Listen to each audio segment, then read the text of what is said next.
And now we'll be moving on. Now we're as we were looking forward with our predictions. Now we'll be looking back to the 2023 highlights. So our favorite moments of the year, considering these are one of the last few days of the calendar year.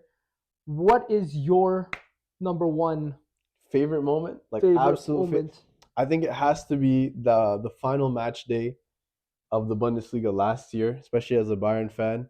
Dortmund fumbling the bag versus Mainz, especially after Bayern choked the week prior or 2 weeks prior. It was like it was a roller coaster. Those It last was an couple of game amazing weeks, right? season. Nagelsmann gets sacked. Tuchel comes in. We beat Dortmund on his first game back, or not first game back, on his first game in charge in the Bundesliga. It looks like we're gonna cruise to another Bundesliga title. We then choke two games. Dortmund passes us, and they look for sure to win the title had they beaten Mainz. They don't, and in the final moments, we needed a win. Musiala with an incredible goal. Honestly, one of the extremely clutch goal.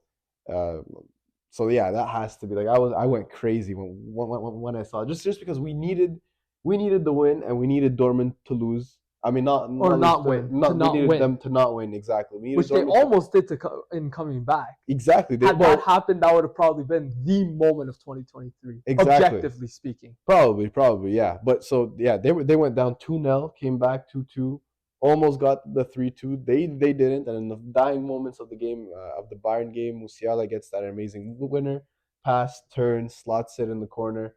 Yeah. Incredible goal. That has to be it for me. Agreed. I mean, that was one clutch moment right there with Musiala. With that single act of scoring that goal, it sealed them the title. So I would say that's definitely a top moment when it comes to a specific play and a specific minute of a game. But now, if we want to look back at the big story of the year, I would say that Napoli winning the Scudetto for the first time since 1989, I believe. That was the last year.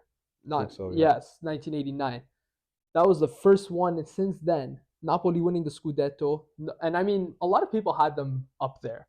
For I don't sure. know how many people probably thought that they were going to win the league. I was very optimistic as a Napoli fan, but Especially considering with Inter and how good they are, and the reputation that Napoli has of not having that winning drive, not having that winning mentality. I mean, this is not as a shot to any Napolitano out here. Love you guys, but Napoli having been really dry when it comes to the silverware cabinet. There's been dust collected there, without actually any dust collector in the cabinet. It's just been dust on the shelves. I think that them winning this title, it put them back up there to a certain extent, Like I mean, now they're struggling, prestige, but like when they were singing "Siamo noi, I campioni dell'Italia, siamo noi." I mean, that was just beautiful to watch. Yeah. As a Napoli fan, I'm seeing like Osimhen and all these players just chanting that, and I mean, seeing a club that relies so much on the culture rather than than relying on the business side of football. They rely much more on the culture and on developing local talent. Whether absolutely, the support from the city is incredible. It's amazing. Like everyone has seen the videos of the moment Napoli won the title and all those fireworks happening simultaneously. I mean, absolutely, you don't see this anywhere else. And the fact that it hadn't been for so long, Napoli gaining a Scudetto, that it made it even more special. Absolutely. It was special, honestly. And I mean, I hope it happens soon. They deserved it. People were saying that football was saved because of it. But I mean, yeah, it was something else. Yeah, it now really was. You go another, we go to Manchester City now. I think my second favorite moment would be them winning the Champions League. They've come close on 2 occasions. It marked also the treble. Yeah, exactly. So not only that, winning the treble, so that really I think it really propels City into like the prestigious European clubs. Like you need a Champions League, right? If you want to be among the elites, and to be truly recognized as one of the elite clubs, you need a Champions League. Yeah. So City winning that really solidifies their position.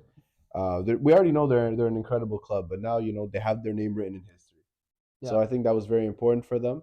Also, not just City, Pep has gotten lots of criticism since his two Barcelona Champions Leagues that he couldn't win it again.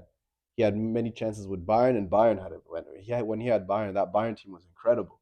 Yeah. Like we played some fantastic football. We were very dominant, and honestly, like we probably could have won a Yeah. Champions And League I also with don't him. think it helped that it didn't it definitely didn't help the fact that Pep lost to Spanish clubs when he was with Bayern. Exactly, like Against Real Madrid, Atletico, Real against Madrid, and Atletico. Barca. Yeah. Yeah, yeah, no, for sure, for sure. And honestly, like I think the most disastrous one was the one against Real Madrid, coming from Which one? the no no the one that where he was co-coaching because he In only coached three. 2004, in 2000. Oh, he only coached for 3. Oh, I thought it was Yeah, 4 it was seasons. three Okay. seasons. So the first one in 2014 when we lost 4-0, then 1-0, that was disastrous. The And 4-0 was honestly, the second game too. It wasn't even the first leg. no, it was the first leg. That was the second leg. No, it was the first leg. The 4-0 was the first leg. Mm. And then and then the 1-0 was the second leg. I'm pretty sure. But what's it called? It was because like honestly, that game was mostly like it was his tactics that made us lose. Or I don't know if we would have won, but it wouldn't have been that bad, Yeah. right? And he's taking over a treble-winning team. The team's core was there. We had an incredible squad. We were just off our 2012-2013 Champions League win. Yeah. So yeah, so I think he was facing a lot of criticism since then. Not being able to win it with Bayern, then not being able to win it with City for so many years, especially coming close on so many occasions. Yeah. And just to confirm, it was actually the second leg. Oh, the second leg? That they lost to 4-0, which makes it even worse. Yeah, exactly. It's even worse. But yeah, so and it was in Munich too. Yeah, I know we lost the 4-0 in Munich. Why do I think it was the first leg? Anyway, it's been a while. Yeah. But yeah, so just he's been getting a lot of criticism for that, and just the fact that he was finally able to make it to make it over the hump with City. I think it really solidifies him as, if not the GOAT manager, one of the GOAT managers. I think he has to be there. I would still like to see him coach a lower tier, not lower tier as in lower division, but like sort of a club that's sort of a tier lower than not like elite. Exactly. But sort of like what Mourinho did with Porto and not what he's doing with Roma, that kind of stuff. But you could argue, okay, fair enough. I would like to see him coach that. And it's not that I don't think he's the GOAT manager or anything. I just want to see him coach a team like that. Because if anything, I would like to see him win with a club like that. But here's the thing. When you're a manager of that prestige, and like Mourinho had a couple of bad runs. That's why he's at Roma now. It's not like if he was putting up the results that Pep was putting up, he'd have other offers from bigger clubs. Yeah. Mourinho went to Roma because he didn't have other offers. No. So like I think it's really a testament to his capabilities as a manager, his consistency. Because man, when you see a Pep team, it's a juggernaut, right? Like I remember with Bayern, we'd finish the league in end of February. Like it's done at that we'd be a juggernaut. Like we'd be what's it called, consistency week in, week out. It's almost guaranteed 3 points. And the same thing with City now. It's a juggernaut of a team. Just the fact that they were able to beat out Liverpool, and on their 98-point season is just a testament to the consistency that Pep brings to a team. I agree. Right? Like it's always week in, week out. His system is impeccable, and he finds like gems. He makes players work. Like he found Kimmich, was able to turn. I consider Kimmich turning into the player that he is because of Pep, right? He started out as a defender. Yeah, well, he was he was always a midfielder. With Germany, though, he was playing more as a fullback. Well, no, I remember he was both. He was both.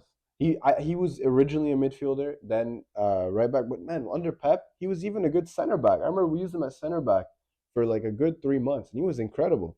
So yeah, I think this really puts him into the bracket of the GOAT managers, if not the GOAT. I don't know. We could debate that, but I think he's definitely in the top 3. And it wasn't to dispute the fact that he was a GOAT manager either. I actually just want to see it happen. Like I just want to see him. So especially if it's towards the twilight of his career, try and take a lower club and be that underdog. But that would have to be his decision. Elite coaching, of course. Yeah, like with elite coaching, taking that club to a whole other level. But like then again, like if you're Pep, you get an offer from Roma, and then you get an offer from like I don't know,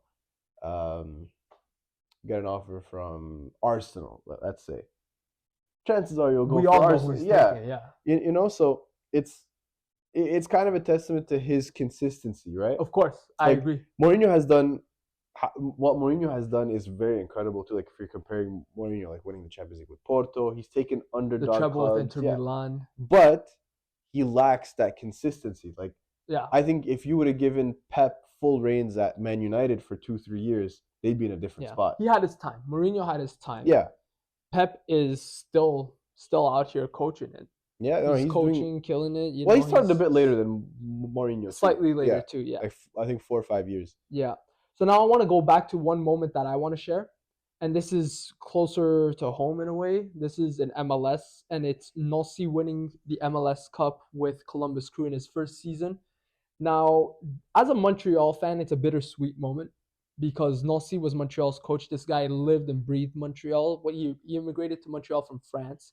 He was integrated into the Montreal community. He was getting involved in soccer around the city. Then he ended up finding a home at the Montreal Impact. Back then it was called the Impact. And he was an academy coach up until 2016. I even went to a soccer school training and he was one of the coaches there. So it's pretty cool seeing that and now seeing him succeed like that. And then he became an assistant coach in 2016. His first season as an assistant coach, he helped lead Montreal to the conference finals and lost to Toronto. And then since then, I mean, he was an assistant coach for Bielo's final season. So those 2 seasons, 2016 where they made it to the conference final, and 2017 were under Bielo. 2018 he was an assistant coach again. He was brought back under Rémi Garde. 2019 as well. Then Garde got fired, but he ended up staying. And then Wilmer Cabrera came in as the interim. And then in 2020 he was an assistant. He was brought back as an assistant again under Thierry Henry. 2021 Thierry Henry resigns. Nancy becomes the coach. Montreal had a really good start under him, then dropped a little bit, and then was sort of fighting for that final playoff spot. They lost it on the last game of the season, but then they ended up beating Toronto, the Canadian Championship final. So at least they got that piece of silverware in his first year. Second year, last season in 2022, they have one of the best seasons in club history. 20 wins, 65 points to finish third overall, second in the East. But then they ended up losing in the conference semifinals of the playoffs. But then what happened during that one season where they played really well, despite playing so well. I remember this one game where I actually attended with my dad. It was against Sporting Kansas City, the worst team in the league at that time. Montreal lose 2-1 at home, and they were leading 1-0 as well. They lost 2-1 at home, and then the owner Joey Saputo came in and he just gave it to him. He gave it to him. I mean, Nossi wasn't having it, and and Saputo berated Nossi, and apparently a lot of nasty things were said then. And it's rumored that at that moment Nossi had made up his mind that he was not going to return to Montreal after the season ended, no matter how well they were going to do. So the fact now that Nancy left Montreal, despite Montreal allegedly offering more money to Nancy, and Nancy still choosing to not stay with Montreal, he still had one more year in Montreal. Montreal actually had to seek compensation from whichever club was going to sign him, and it ended up being Columbus that wanted to take him. So Nancy went to Columbus. Montreal got some sort of compensation. We don't know what it is to this day. And then Columbus now, first season with Nancy in charge. They get Rudy Camacho from Montreal midseason as well. And then Columbus end up winning the MLS Cup. It's like the first season. It's a bittersweet moment because I'm so happy for Camacho and Nancy to have won it. And they played against LAFC, Los Angeles FC, whose starting goalie, Maxime Crépeau, is also from Montreal. Came up in the academy, was third string goalie for the longest time, then backup goalie one season, was ran out of Montreal as well. He wins the MLS Cup last season in 2022. Then makes it to the final this season, and also made it to the CONCACAF Champions League final this season, but they lost both.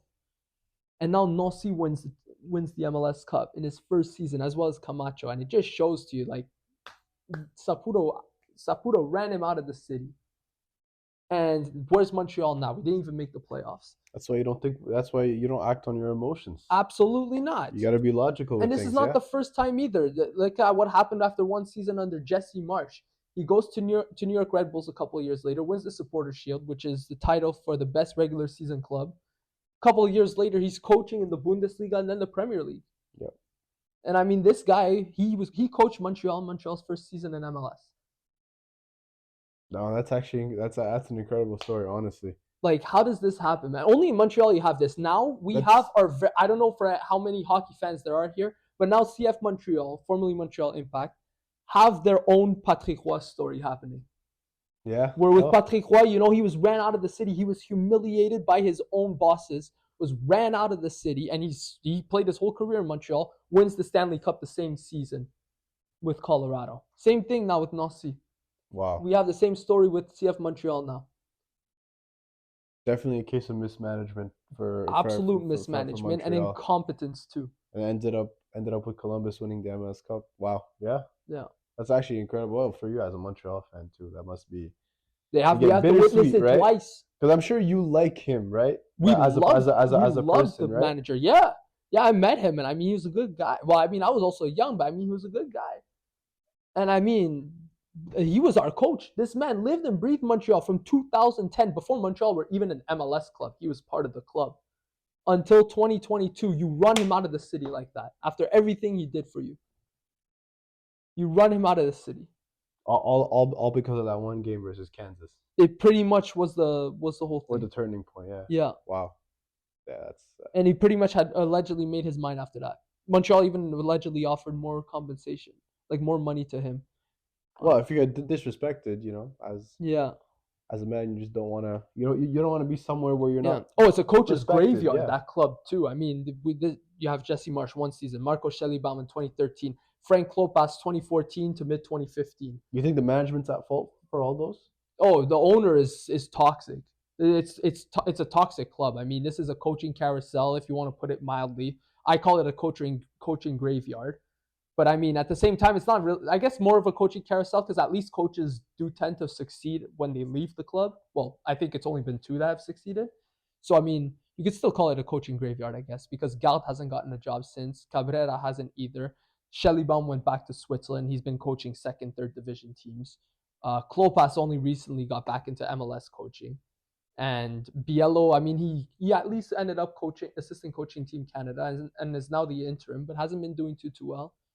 Yeah, Thierry Henry hasn't been a coach since. Well, yeah, Thierry Henry's having fun as a pundit. Yeah. He's having fun with Micah Richards, Kate Abdo, and Jimmy Carragher. But yeah, it's sad, man. It's sad seeing coaches just come and go, especially someone like Nossi who lived and breathed the club.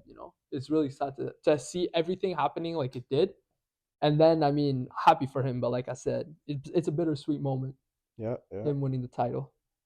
Wow. Yeah. Well, I guess now we'll move on to our last and final, favorite moments, and yes, we kind of picked, a side of a rivalry each.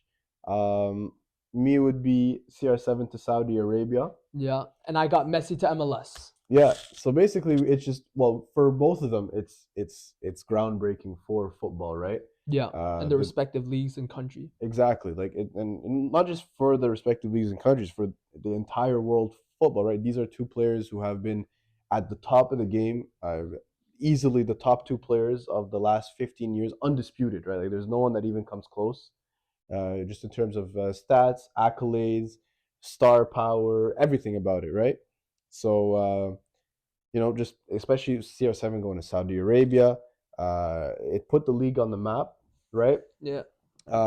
Tons of players followed him, and now you even have like European clubs a little worried about the amount of money that they're throwing at players and how they're able to attract young talent. Like you got players like Saint Maximin, who was a top player in the Premier League, and he's only 25, 26, and he opted to go into Saudi Arabia rather than staying in the Premier League or looking for a bigger club, right?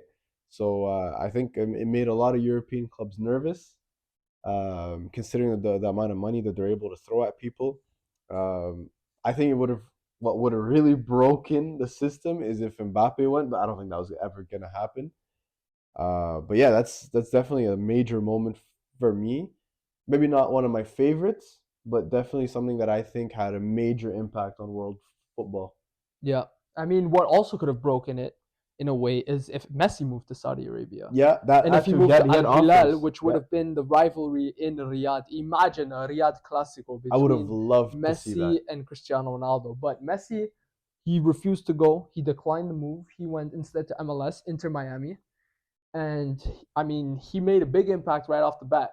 We had Messi playing in the League's Cup, won them the League's Cup, the first Almost ever, single-handedly, right? Like that was, pretty much. yeah. And first expanded League's Cup, because before it was more of an invitational tournament of about 8 teams, and now it was the first time where we had all MLS and all Liga MX teams put together for this tournament.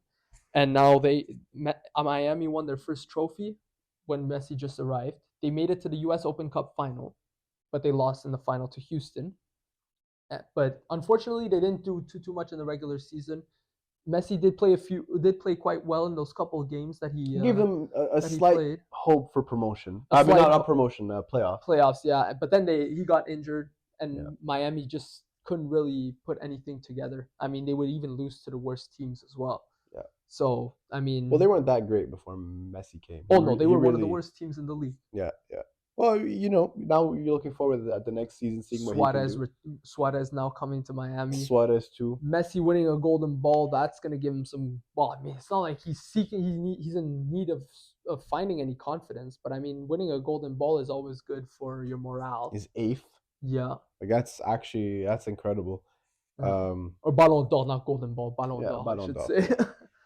But yeah, no, I would imagine, yeah, Messi and Ronaldo in the same league again. That would have been crazy. But I think it's really good for world football for them to expand. Now the MLS is like the MLS was already on the map. It was already on the rise. But now with Messi there, it really shines the spotlight on the league.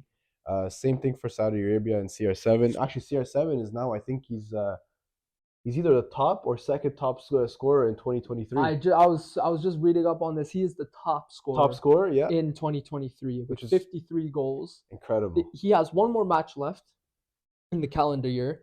The only player that can catch up or beat him is Haaland, because Man City have now only one more game because they played today. Haaland didn't score.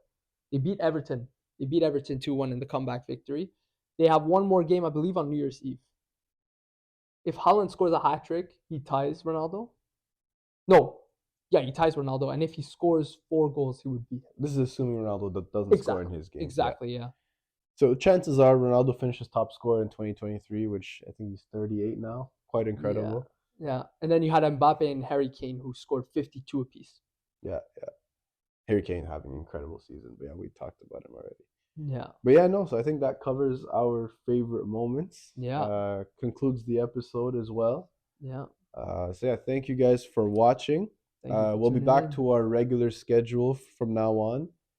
So every week and a half, 2 weeks around, depending on the situation of world football and whether there's interesting stuff to talk about. But yeah, so thank you for watching. Yeah. So stay tuned for the next episode, because with the new year coming in, there's going to be clubs returning to their regular schedule as well, not just us, but the clubs themselves. Yeah. And AFCON is right on the horizon as well. Yeah, look out for that, and transfers. Look out for stuff on that, and the January transfer windows opening New Year's, so on New Year's Day. So stay tuned to that. We'll definitely be delving into that. And all the signings that have already pretty much happened, and those that are about to happen, and also rumors that always come about. So absolutely. Yeah. So thank you guys for watching, and we'll see you guys next time. Have a great week.